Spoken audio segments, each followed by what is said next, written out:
আমিনুল হক আমাদের বাংলাদেশের ইতিহাসের সবচেয়ে জনপ্রিয় একজন ফুটবলার ছিলেন। বোনাস আচ্ছা ঠিক আছে, আমি দুজনের সাথে কথা বলে একটা ব্যবস্থা করব।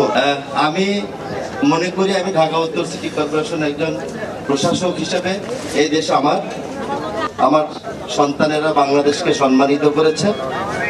আগামী দিনে এই টিমটাকে আরো শক্তিশালী করার জন্য ক্রীড়া প্রতিমন্ত্রী সাহেব উপস্থিত আছে, আমাদের জনতার মেয়র সাবেক এবং বাফুফের সম্মানিত সভাপতি তাবিদ আউয়াল সাহেব, দুইজনে কিন্তু ফুটবল প্লেয়ার, এবং বিশেষ করে আমিনুল হক আমাদের বাংলাদেশের ইতিহাসের সবচেয়ে জনপ্রিয় একজন ফুটবলার ছিলেন, যিনি নতুন করে পৃথিবীতে বাংলাদেশকে নতুন সম্মানের জায়গা করে দিয়েছিলেন।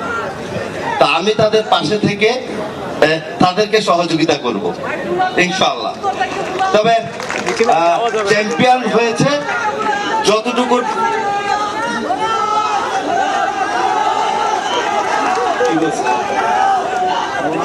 আমি শুনতে পাচ্ছি না, কথা বলে নেব তো। বোনাস আচ্ছা ঠিক আছে, আমি দুজনের সাথে কথা বলে একটা ব্যবস্থা করব। থ্যাংক ইউ, ধন্যবাদ। হ্যালো, আমি যেটা বলছিলাম, তো আমি যতটুকু খুশি হয়েছি বাংলাদেশ চ্যাম্পিয়ন হয়েছে, তার চেয়েও বেশি খুশি হয়েছি এমন একটি দলকে পরাজিত করে চ্যাম্পিয়ন হয়েছে, সবচেয়ে বেশি। ধন্যবাদ, সবাই ভালো থাকবে, আমরা তোমাদের পাশে আছি। আসসালামু আলাইকুম ওয়া রাহমাতুল্লাহ।